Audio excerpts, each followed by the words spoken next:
Set for the grand Ram Mandir inauguration on January 22nd today. Ram মন্দির নির্মাণের সময় এমন কি পাওয়া গিয়েছিল যা দেখে বিজ্ঞানীদের রাতের ঘুম চলে গিয়েছিল। বন্ধুরা, আজকের এই ভিডিওটি দেখে আপনি একজন সনাতনী হওয়ার জন্য গর্ববোধ করবেন। রাম মন্দিরের জন্য দীর্ঘ সময়ের অপেক্ষার শেষ এবার হতে চলেছে। কিছুদিন আগে রাম মন্দিরের নির্মাণ কাজ সম্পন্ন হয়েছে। 22শে জানুয়ারি মন্দিরের উদ্বোধনের জন্য শুধু ভারতীয়রাই নয়, বহির্বিশ্বের মানুষ অপেক্ষা করে আছেন। কারণ এই দিনের পর রাম মন্দিরের দরজা ভক্তদের জন্য খুলে দেওয়া হবে। আর রামলালা স্থাপিত প্রতিমার জন্য দেশ বিদেশের 3জন বিখ্যাত প্রতিমা শিল্পীকে ডাকা হয়েছে। আর যে ভক্তই ওই ঐতিহাসিক মুহূর্তে সাক্ষী হয়ে থাকবেন, তিনি জীবন মৃত্যুর বন্ধন থেকে চিরকালের জন্য মুক্তি পেয়ে যাবেন। কারণ এটি তো আপনারা সকলেই জানেন যে 22শে জানুয়ারি 2024-এ রাম মন্দিরের ভিতরে প্রাণ প্রতিষ্ঠা হবে ভগবান শ্রীরামচন্দ্রের।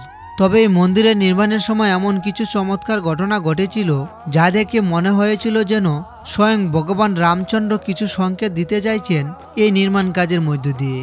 এমনকি এইসব ঘটনাগুলো দেখে বিজ্ঞানীদেরও মাথা ঘুরে গিয়েছিল। তারা গভীর চিন্তায় পড়ে যান। এমন মনে হয় যেন তারা ভয়ঙ্কর কিছু জিনিস দেখেছেন। বন্ধুরা, আজ আমরা রাম মন্দিরের নির্মাণের সময় ঘটা কিছু চমৎকার রহস্যময় ঘটনার ব্যাপারে আপনাদের জানাতে চলেছি, যা শুনে হয়তো আপনি বিশ্বাসই করতে পারবেন না। বন্ধুরা, ভিডিওটি শুরু করার আগে আপনি যদি প্রভু শ্রীরামের পরম ভক্ত হয়ে থাকেন, তাহলে ভিডিওটিতে একটি লাইক দিয়ে কমেন্ট বক্সে লিখুন জয় শ্রীরাম। নমস্কার প্রিয় দর্শক, সনাতন রহস্যকথার নতুন আরেকটি ভিডিওতে আপনাদের সকলকে স্বাগতম। বন্ধুরা, অযোধ্যা যখন রাম মন্দিরের কাজ শুরু হয়েছিল, তখন একটি ড্রয়িং বানানো হয় মন্দিরের বাইরের অংশের জন্য, এবং আমেরিকা থেকে একদল বিজ্ঞানী টিমকে ডাকা হয় যাতে তারা পর্যবেক্ষণ করে মন্দিরটিকে আরও ইউনিক বানাতে পারে এবং রাম মন্দিরের নির্মাণ কাজে যেন কোনো কমতি না থাকে। কিন্তু যখনই রাম মন্দির নির্মাণ কাজের সময় সেখানকার মাটি খোদাই করা হয়, সেখান থেকে এমন কিছু বস্তু বেরিয়ে আসে যা দেখে সবাই চমকে যায়। এই চমৎকারী বস্তু না কেবল বিজ্ঞানীদের মাথা ঘুরিয়ে দিয়েছিল, বরং ভারত সরকারকেও কাঁপিয়ে দিয়েছিল। তারপরে সাথে সাথে একটি কমিটি গঠন করা হয় এবং তার উপর রিসার্চ করার কথা বলা হয়। বন্ধুরা, এটি তো কেবল একটি ট্রেলার ছিল। তারপর যা হয়েছিল তা দেখে বিজ্ঞানীরাও প্রভু শ্রীরামের ভক্ত হয়ে যান। একটি রিপোর্ট অনুযায়ী রাম মন্দির নির্মাণ কাজ শুরু হওয়ার পর আমেরিকা থেকে টমাস নামক এক বিজ্ঞানী ভারতে আসেন। এখানে এসে তিনি দেখেন যে রাম মন্দিরের কাজ চলতেছে এবং তিনি তার রুটিন ওয়ার্ক করা শুরু করে দেন। কিন্তু কাজ করার সময় যখন তার নজর মন্দিরের পরিসরে যায়, তিনি একটি জায়গা দেখতে পান। সেখানে মাটি অন্য জায়গার তুলনায় নরম ছিল এবং দেখতেও একটু অন্যরকম লাগছিল। বিজ্ঞানী টমাস এমন অদ্ভুত জিনিস আগে কোনোদিনই দেখেননি, যার জন্য তিনি নির্মাণ শ্রমিকদের সেই জায়গায় খোদাই করার কথা বললেন। এক সময় তো শ্রমিকরা অবাক হয়ে যায়, টমাস এমন মাটিকে খোদাই করার কথা কেন বলছেন। টমাসের অর্ডার থাকার কারণে শ্রমিকরা কোনো প্রশ্ন না করে মাটি খুঁড়তে শুরু করে দেন। অল্প একটু মাটি খুঁড়তে না খুঁড়তেই ওই মাটি থেকে জলপ্রবাহ বেরিয়ে আসে। জলের প্রবাহ দেখে শ্রমিকেরা চিন্তায় পড়ে যান, কারণ জলের ভেতরে খোদাই করা অসম্ভব হয়ে দাঁড়ায়। কিন্তু যখন এই জলের স্যাম্পল টেস্ট করা হয়, তখন জানা যায় এই জল তো পাশে থাকা সরবু নদীর জল। কিন্তু তখনও বিজ্ঞানীরা এটি বুঝতে পারলেন না যে এটি মাতা সরবু দেবীর আশীর্বাদ, যেন তিনিও স্বয়ং রাম মন্দির নির্মাণে সহযোগিতা করতে চাইছেন। বিজ্ঞানীরা এই সময় চিন্তায় পড়ে যান, এমনভাবে যদি জল বেরিয়ে আসে তাহলে রাম মন্দির নির্মাণ কাজ কিভাবে হবে। কারণ সেখানে জলের কারণে ভূমি নরম হবে, আর এতে করে সেখানে কনস্ট্রাকশনের কাজ করা যাবে না। তখন ওই সময় কেউ জানতেন না যে সরবু নদীর জল মন্দিরের ভূমি নিচ থেকে পাওয়া কোনো চমৎকার নাকি প্রকৃতির একাংশ। শেষে যখন কোনো সমাধান পাওয়া গেল না, তখন সবাই মিলে ভগবান শ্রীরামের কাছে প্রার্থনা শুরু করেন। কারণ জলপ্রবাহ যতক্ষণ না পর্যন্ত থামবে, ততক্ষণ পর্যন্ত সেখানে কোনো কাজ করা যাবে না। আর এই কারণে সেখানে মন্দিরের কাজ বন্ধ হয়ে গিয়েছিল। কিন্তু পরের দিনই ভগবান শ্রীরাম তাদের ডাক শুনে নেন এবং নদীর জলপ্রবাহ এমনিতে বন্ধ হয়ে যায়।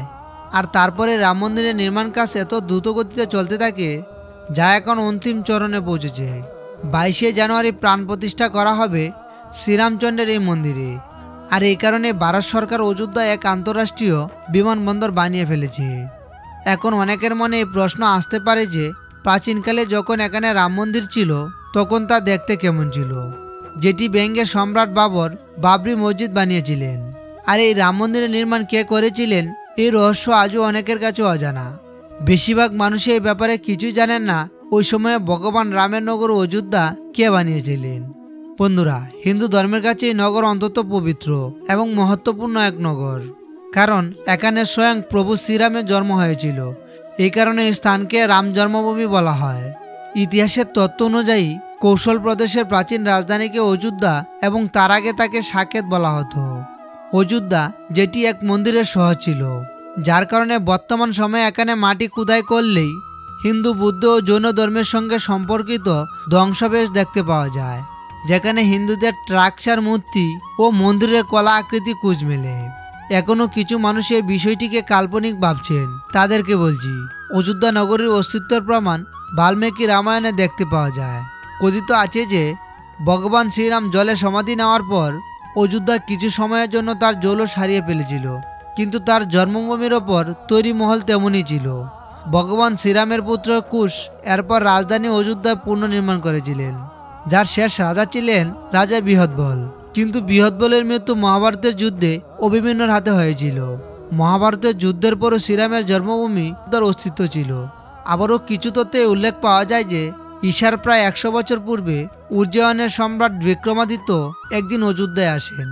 তিনি ক্লান্তির কারণে এক গাছের তলায় বিশ্রাম নিতে বসেন, যেটি সরবু নদীর কিনারায় ছিল। ওই সময় ওখানে ঘন জঙ্গল ছিল আর জনবসতি সেভাবে কিছুই ছিল না। মহারাজ বিক্রমাদিত্য এই ভূমিতে কিছু চমৎকার বস্তু দেখতে পান। তখন তিনি তার সৈনিকদের কুশ করতে বলেন, যেখানে কিছু ঋষিমণিদের কাছ থেকে তিনি জানতে পারলেন যে এটি আসলে ভগবান শ্রীরামচন্দ্রের ভূমি ছিল। তারপরে সাধুদের পরামর্শ রাজা বিক্রমাদিত্য সেখানে এক মন্দির তৈরি করেন। তিনি সেখানে সরোবর, মহল ও মনোরম প্রকৃতি তৈরি করেছিলেন। বলা হয়ে থাকে রাজা বিক্রমাদিত্যর পরে যেসব রাজারা শাসনে এসেছিল তারাও এই প্রভু শ্রীরামের মন্দির দেখাশোনা করতেন। আরও ঐতিহাসিক তথ্য থেকে জানা যায় যে গুপ্ত বংশের চন্দ্রগুপ্তের দ্বিতীয় সময় অযোধ্যা গুপ্ত সাম্রাজ্যের রাজধানী ছিল। গুপ্ত বংশের কবি কালিদাস অযোধ্যাকে রঘুবংশে একাধিকবার উল্লেখ করেছেন। এরপর অনেক সময় বয়ে যায়। উপমহাদেশীয় ভারতের উপর বিভিন্ন অঞ্চল থেকে আক্রমণকারীরা আক্রমণ করেছিল।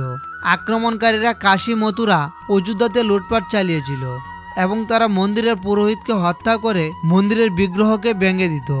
বলা হয়ে থাকে মুঘল সাম্রাজ্যের বিস্তারের পরেই রাম জন্মভূমি অযোধ্যাকে নষ্ট করার একাধিকবার অভিযান চালানো হয়। 1527 থেকে 1528 খ্রিস্টাব্দ এই সময়কালের মধ্যেই এই ভব্য রাম মন্দিরটি ভেঙে ফেলা হয় এবং তার বদলে বাবরি মসজিদের আকার দেওয়া হয়।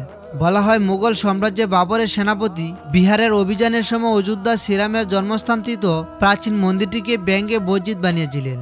ঐতিহাসিক তথ্য অনুসারে 1500 খ্রিস্টাব্দে অযোধ্যায় বাবর মসজিদ নির্মাণের আদেশ দিয়েছিলেন। বন্ধুরা, ইতিহাসে এটা বলা হয়েছে যে আকবর এবং জাহাঙ্গীরের শাসনকালে হিন্দুদের এই ভূমি পুনরায় ফিরিয়ে দেওয়া হয়েছিল, কিন্তু সম্রাট ঔরঙ্গজেব তার পূর্বজ বাবরের স্বপ্নকে সম্পূর্ণ করার জন্য সেখানে একটি মসজিদ নির্মাণ করেন, যার নাম রাখা হয় বাবরি মসজিদ। বন্ধুরা, কিন্তু অবশেষে এই ভূমি হিন্দুদেরই প্রাপ্ত হয় এবং বর্তমানে সেই জায়গায় দাঁড়িয়ে আছেন প্রভু শ্রীরামের ভব্য মন্দির, যা আগামী 22শে জানুয়ারি প্রভু শ্রীরামের প্রাণ প্রতিষ্ঠা করে সকলের জন্য উন্মুক্ত করে দেওয়া হবে। বন্ধুরা, আশা করি আমাদের আজকের ভিডিওটি আপনাদের ভালো লেগেছে। ভালো লাগলে একটি লাইক এবং প্রিয়জনদেরকে শেয়ার করতে ভুলবেন না। আর আপনি যদি আমাদের চ্যানেল নতুন দর্শক হয়ে থাকেন তাহলে আমাদের চ্যানেলটিকে সাবস্ক্রাইব করে পাশে থাকা বেল আইকনটি বাজিয়ে দিন এরকম হিন্দু ধর্মীয় বিভিন্ন ভিডিও পাওয়ার জন্য। আর অলরেডি আপনি যদি আমাদের চ্যানেলটিকে সাবস্ক্রাইব করে থাকেন তাহলে অসংখ্য ধন্যবাদ। বন্ধুরা, আর আপনি যদি প্রভু শ্রীরামের ভক্ত হয়ে থাকেন তাহলে শ্রদ্ধার সহিত কমেন্ট বক্সে লিখুন জয় শ্রীরাম।